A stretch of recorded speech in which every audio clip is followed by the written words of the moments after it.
my friends. I am very excited to bring you this conversation with some new friends over at Jovio, who is sponsoring this series and helping us come up with some bold predictions for recruitment marketing for this year and the many years coming forward. And admittedly, guessing what's happening in even 5 years is probably a big guess right now.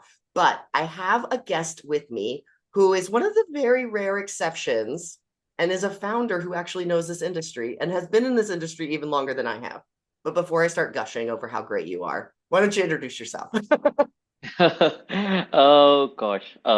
So I'll tell you about me in a simplistic way. A long, long time back when I was 17 years old and I had graduated from high school, and and I decided not to go to college, and I decided to join a family business of gemstones.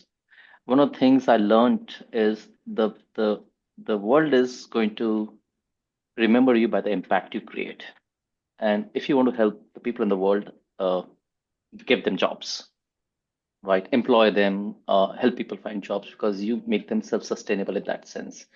And that moment in my life, one light bulb went off and said, okay, I'm going to do something to help people get jobs or help people find the right job, or create a company where I can have, some people employed, and then by extension, their families are taken care of as well at the same time.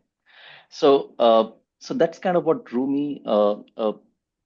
Working for Monster, where I started my career in this industry after a couple of years of my B school, was an accident. I was out of a job and I was looking for one, and Monster was nothing in Asia Pac, and I joined them in a part of their sales team. But very quickly moved on to become a product manager, and one thing led to another. I was moved to the US to be the subject matter expert for Asia Pacific, Middle East, and Africa. What I did at Monster was manage the whole of cross-border sales for Asia Pacific, Middle East, Africa, Eastern Europe, Russia, Turkey, and Latin America, where I would go to all these countries. I was on the road all the time. My job was to learn on Monster's time, right? Learn about all of these countries, the cultural nuances, how people think, how job seekers think, and bring that knowledge back to the corporate headquarters. And as a result, came with a lot of ideas, and that led to doing my first startup called Mobolt. I realized that people are applying to job, but the biggest bottleneck was application conversion, right? 2 out of 100 people were actually converting to a job application. And back in the day, people who wanted to apply to a job could not apply from mobile devices. So optimize the apply process, make it simpler, but at the same time, uh, uh, render it on the mobile device. Uh, Very successful. We ended up getting acquired by Indeed. I worked in Indeed, understood large data sets and exactly how to think about solving bigger problems. And I knew that in my first startup, I was only solving a sliver of the problem. And then I kind of realized that I'm in the business of unfinished business. There's still a lot to be done. And I dedicated myself to creating this startup called Jovio. The genesis of that word is an acronym, which means a job for everyone. It's our job to deliver the jobs to them. And so we started out step by step, looking at the entire recruitment marketing ecosystem. And we believe everything that is wrong in the ecosystem, we're going to provide a best in breed solution for that. And our purpose is defined only by delivering the best candidate and customer experience. Everything else is irrelevant for us. So that's the philosophy. Over a period of time, people Yeah. kept on getting added, and we are where we are. No, I think that's a beautiful direction because it's centered at a more human why than simply trying to solve a bunch of technical issues because like you said, we're solving it for people. And I whenever I think about change in the future, right? We're here to talk about bold predictions for the future. I think it's hard not to talk about the past too because so many of our problems have stuck with Correct. us. I actually want to start by talking about that apply process. So, thinking about the apply process when you started your first startup to now, have we gotten better or are we Now, stuck? Quick in fact, answer. in some in some ways, we've gotten worse. Yeah. So the problem that existed back in the day was out of 100 people who wanted to apply to a job, less than people in single digits, right? 5, 6% people were ending up finishing the apply process because of all the landmines, all the bottlenecks, all the all the things that were in the apply process was too long, too unnecessary, right? It was filling out forms. That still is the case. Right. And now it has become worse because what was happening back in the day was there were, out of 100 people, nine were applying to jobs, right? Or a seven or five or whatever that number is. With AI coming in, so at least from a quality standpoint, with so many few people applying to job, people, serious job seekers were actually not, I would say serious is the wrong word, but let's just say that those who were applying really wanted a job. Uh, uh, Other people who really want a job but did not want to go through the process dropped off. Nowadays, with AI coming in, I can apply to 200 jobs in a day without personally lifting my finger and putting my keyboard, which means that earlier the quantity was restrained, but somewhere the quality was there. Today, the quantity is so much, and at the end of the day, one person can only take up one job. Mhm. So 200 applications in a day, thousands of applications in a week.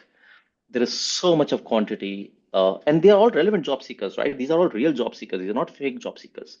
But because of AI, I think the problem has become much worse today. And I think as an industry, we talk a lot, but we have to really end up. Someone has to take the initiative and say, "I got to do something about it." Easy apply that just came in made the problem even worse because now everybody was trying to shorten the apply process to make it easy, which made it easy for AI Mhm. as well. So now you are quadrupling the problem statement here. So I don't think we're in a better place today. I joke regularly that I think that direct apply, whoever created that, hates us.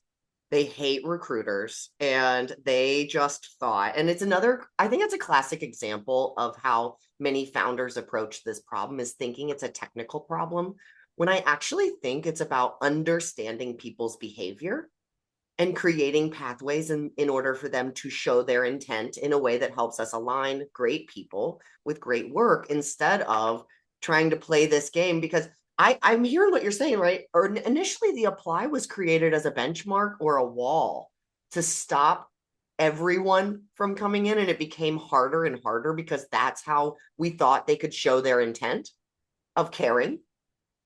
And now we're in a world where, okay, we've automated the apply. How do you know someone cares? And I think that's a core piece of understanding and predicting recruitment marketing for the next 5 years. How are you thinking about that? About how So, people are changing? so Kat, you're absolutely right. But I would, if I may, there is more to the story, right? Yeah, You can still simplify the apply process, but it has to be a complete apply that goes in the ATS in front of the recruiters. Uh, what I mean by that is just upload your resume and apply to the job with your few information. Is so Don't make it so easy that anybody and everybody through AI can apply to hundreds of jobs. right. But don't make it that difficult also that people who are highly relevant people get dissuaded to apply to a job. So there is a right balance somewhere in the middle. And we just move from this extreme to this extreme without actually thinking about are we doing the right thing over here? That part. I think easy apply is a good thing if it is done right. It cannot be incomplete apply. Incomplete applies, which are so-called easy applies, do not ever go in front of the recruiter when they're looking in the system. It doesn't come as a complete apply, so they never get to see that. So I've seen application processes about 20 pages long with about 350, 400 questions. That also is not right, but also application process, which is just three questions, is also not right. Right. Because the whole point is to understand if they are capable of doing the work. And the reality, I think, is that most application processes aren't actually designed to qualify people, they are designed to collect data. And it goes back to that intent. I think of what you're saying is we have to think about the whole process because our intent at this stage is understand if they're qualified. But if we don't gather enough information, we've completed the step, but we haven't completed the task. So I'll take this a little bit forward in terms of the monetary impact in large enterprises. I did this analysis about a couple of years back, maybe 3 years back or 4 years back, I don't remember. The top 250 companies in the US, the high volume hiring companies in the US, used to spend about $2.5 billion in their job advertising. Now, they got, let's say, X number of applications. Let's call a million applications just as a hypothetical number. If the application process was fixed, that 1 million applications could easily become 5 million applications. But the companies need only 1 million applications. So what are they going to do? That $2.5 billion of spend will become $500 million of spend to get to the same million applications, if I may say so. 500 million. And therein lies the problem, right? If you were to do it right, the revenues of these largest job boards will overnight drop down by 30, 40, 50, 60, 70%. And now that is very disruptive change. If we can fix one part of the problem, make it right. And if the conversions of 100 people who want to apply to a job, if 30 end up applying, tell me one company, a large high volume hiring company where 100 people who start to apply to a job, 30 or 40 end up finishing it. Right. I rarely come across anything which is close to that number. Yep.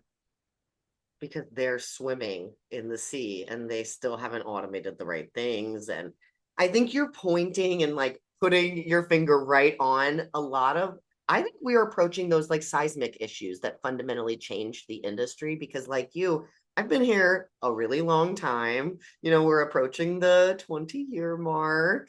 And for me, and I get frustrated because I feel like so many of the problems have stayed the same. And now AI is kind of bumping us into each other. One of the examples is what you just described, right?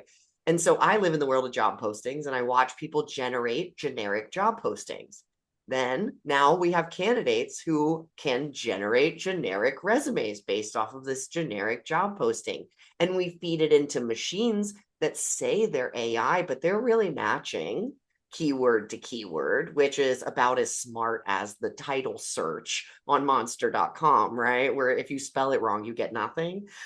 so, so we've created these mirrors of misinformation. Now what? Now you have a ton of applications. You have no idea what's happening. We're right back to the human cycle. And that's not going to work.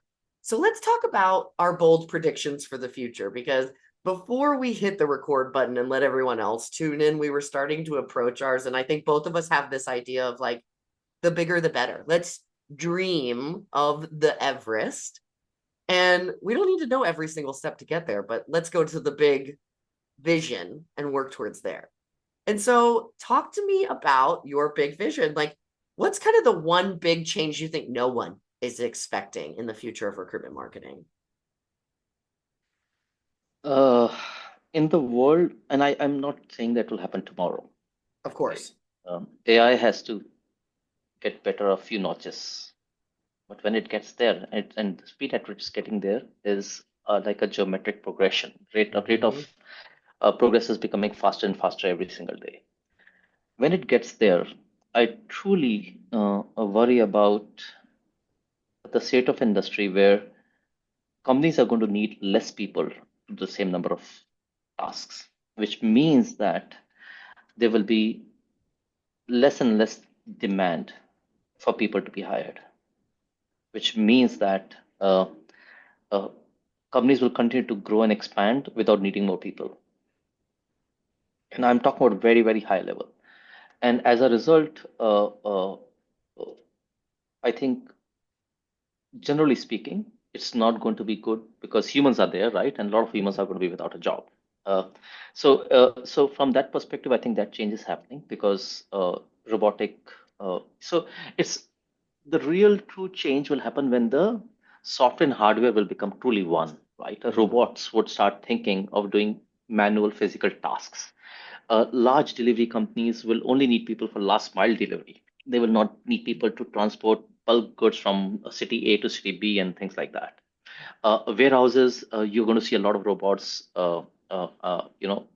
picking up packages and taking to the right location and putting the right label on them and shipping them the whole process, right? So all of those things are going to, and every single aspect of our life, you will see some kind of AI and robots playing behind the scenes as a part in it. Our industry, as a result of it, would start seeing the impact on recruiters and sources as well, right? Because over a period of time, the talent match is going to become stronger. Uh, Over a period of time, I would see that the same thing will happen with the recruiter ecosystem, and I worry about that because I, I have been on the other side, right? I've seen the recruiters working. They're really hardworking people. They're the least appreciated. It's most thankless of the jobs, and they are going to be the first who are going to be seeing the door. Uh, so that's kind of where my prediction is that I think you're going to need every company is going to need less people to do more, and that's going to Mhm. impact this industry at our level. I would also add one more to it, Kat, if I'm allowed to. Of Uh, course. if you want to see the future, look at the teenagers today. Look at the kids today. They don't go search for anything. Their minds are changed. They want things to come to them, Yeah. right? This industry that started in 1990s, mid 1990s, when Monster got started, was all about people going and searching for stuff. Hmm. That is going to turn on the head. It's North and South Pole. The poles of the Earth are going to completely shift, which means that uh, every single company out there has to start figuring out how to put the right job in front of the right person where they are Yes. without having to go search for it. So the very concept of career sites where you think people are coming to search for a job, that is nothing but a gateway to do something, not for people to go search for jobs. You have to send the job to the right person. So the entire industry was built on a pull model, where pull a job seeker into a job Hmm. board and then pull into a career site, then pull into apply to a job. It's going to become the complete other way around. It's going to be push mechanism. And lo and behold, you can see the signs of it already happening in the general marketing industry, consumer marketing side of the house. We are so on the same wavelength. That is exactly how I see it. Is I think the core change, if I had to summarize the theme of the change, is discoverability of jobs is going to fundamentally change. And because we both have Yes. that job board history, right? So when I started at monster.com, I was the very first social media hire. And at that was their first time thinking about sharing jobs, right? So we started from newspaper. I have a job in front of me. We took it digital, which created more broad access across nations, across regions. Then we created shareability that created these referral networks out. Fast forward where we are today, and I talk about this a lot when I talk about AI too, is because people get so overwhelmed because they're not technologists and they're like, ooh, AI. And the way I describe it, and I swear to you, I have said this before you were describing this, is I describe it as you and I grew up in a world where we asked one question and we got many answers. AI is ask one question, get one answer. That changes everything. It changes how people think, right? We love it when it's happening in Netflix and we get to pick one Yes. movie and they give us 12 more movies. But that's a lot more liability on our side when we use the machine to pick one person and then make predictive decisions. But alternatively, it's how do they even find it? That discoverability, literally, how do people, if I ask one question and I get one answer, how do I get to you? And that changes everything. It changes how we ask, it changes how we market. We can't use generic, we're like a family, collaborative team players. You can't use that anymore because, like you said, we have to serve a job that matches this person where they're at. Correct. No, I couldn't agree more. And the thing is, right, there's so many things that are changing, and the times like this, they're so uncertain right now, and how whether you talk politically, you're talking about scientifically, you're talking about shifting. Everything is shifting right now. It's very hard to predict the future, but what is certain is future is going to change. That has never been more certain. I was talking to someone. I said 3 million years back there was something that happened. Ice age happened. Um, 90% of the human species, or the not I would say human, but the species on Earth were extinct after that. There were only 10% who adapted and survived, and those who couldn't adapt perished. 30 years back, a similar time happened in our industry, which is where the internet age happened. Let's call it the mini ice age, right? You either belong to the internet world or you don't, right?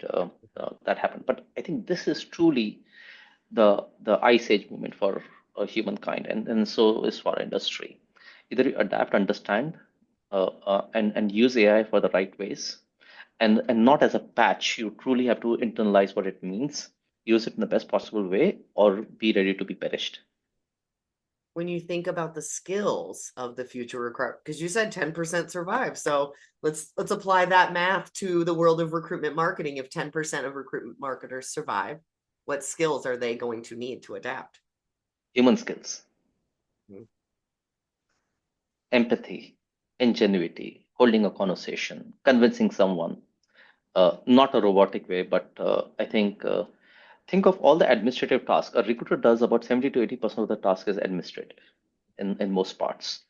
But the word recruiter is recruit, which means talk, interact, sit down, chat, convince. It's the only sales job that exists outside the term sales. A Mm, recruiter is convincing the candidate that this is the right place for you. And I think that is where uh, we are going to continue to focus on becoming more human, more candidate experience centric. There's some low hanging fruits that AI can do from a candidate experience standpoint, but when it comes to human conversation, I don't believe an AI can talk to a human, and at least in next 2 or 3 years or 4 years at least that will be able to, just like you and I are talking. I don't think that's going to happen anytime soon. right. Well, because we're working with the most unpredictable variable in the whole world, people, Yes, correct. right? Yep. Oh, there. The day they can create a replica of a human mind, which will learn from its experiences in a way that also leads into ingenuity, Mm, empathy, right? The day AI or AGI, if I may say, get to a certain stage where then you're talking about a whole separate race altogether. And I think that's kind of far away. it And I don't is. know whether it will ever get there or not, but if it does, till such time, it's our ingenuity, our empathy, our ability to connect with each other and a personal level is what is going to define the life of a recruiter. Yeah. I think I would add, from my perspective, that they also have to learn how to manage machines, Correct. Yeah, absolutely. right? In the Yeah, same way totally. we manage people. And I think product managers are keen layer ahead of the rest of us because they have thought about how to manage products, literally design, execution, and adaptation. And now I think recruiters, they're going to have to build anyone in recruitment marketing. I think the broad recruiting world is going to have to learn how to manage a technology to their needs. And I imagine that changes the world for you as a vendor as well to say, I'm a technologist and I'm creating something that has to move with them. Yeah, so think of it as a team, right? The machine and the human is going to form a team, Yeah. and there'll be tasks machine will do, the human will be the captain. And beware the day then the machine becomes the captain, right? I hope that doesn't happen. But humans remains the captain. They need to know how to manage the team. Exactly. And there'll be a lot of AI agents they'll be working with, knowing what to deploy where, and control that, control the outcome. They talk about hallucination. I think that's a very simplistic word in this. I think making sure that AI doesn't go berserk, right? So there's a lot of work that's going to happen, and with those guardrails, a human has to learn how to work with machines. Is exactly? I'm just kind of repeating what you're saying. So All there's right. be a whole upskilling training that's going to happen with recruiters. And that's exactly where I was going with this. If a recruitment marketing team needs to invest in one thing right now, let's say technology wise, because that's your specialty in your world, what's the one technology you want to see them thinking about? Or is it thinking about the whole system and how they connect end to end? How do you slice this? I would say there are 10 things you would need to do, right? And you would not want to do all of them at the same time. You pick one thing that you do. I would focus on recruiter efficiency and productivity, where I'll identify things that they do which are most administrative in nature, where there is a least value add, and I'll try to automate those. Yeah. That's one thing I will definitely say. But you have to understand there are two parts of the coin, right? Recruiter and candidate are two parts of the coin. So recruiter efficiency is a very critical component of this. If they have to go search and do the talent match and then create campaigns and execute on that as a drip campaign, if this happens, then that happens, and that can be done by machines. The recruiting conversation, the video interviewing, all of that stuff, yes, it can be done, but you got a recruiter over there, right? You got to have that supervision happening at that point of time. On a candidate experience standpoint, I would say putting the right job in front of the right people, right? The push versus pull, right? The discoverability, the optimization of the experience, the apply process is one part of it. But are you even saying the right words? Are you putting the job in the right title? Are you posting the job in the right place where job seekers would actually see them? Are you able to put the right job in front of the right person? And that discoverability part of it is where I would focus on. That which technology will know who are the right job seekers, put the right job in front of them. And if they were to do it right, and this is our vision as well, that I hope there is a day when it becomes 4-3-2-1. 4 clicks lead to 3 applies, leads to 2 shortlists to 1 hire. Right now, it's like 400-1, if I may say so.